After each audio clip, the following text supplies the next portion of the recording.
আগের অভিজ্ঞতায় একরকম হতাশ হয়ে এবার দার্জিলিং গিয়ে ঠিকই করেছিলাম আর যেখানেই যাই কেভ এন্টার্সে যাব না। কিন্তু শেষ মুহূর্তে কোথায় যাব ঠিক না করতে পেরে ভাবলাম একটা সেকেন্ড ট্রাই নেওয়া যেতেই পারে।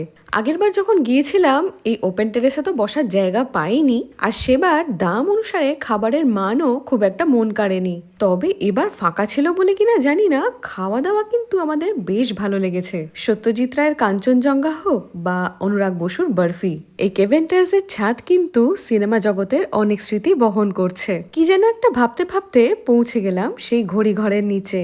সেখানে দেখি চলছে আবার বইমেলা, হিন্দি নেপালি কত ভাষার বইয়ে সাজানো এই সমস্ত বুক স্টল। গুটি গুটি পায়ে পৌঁছে গেলাম ঘড়ি ঘরের নিচে। এই ঘড়ি ঘরের ভেতরে যে ঢোকাও যায় সত্যিই কোন ধারণা ছিল না, কিন্তু ভেতরে গিয়ে দেখি এ তো আরেক চমক।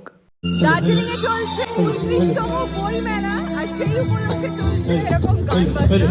দেখুন सार चाहिए ये भी होगा थोड़ा इंतजार करिए यार भी न चाहिए रे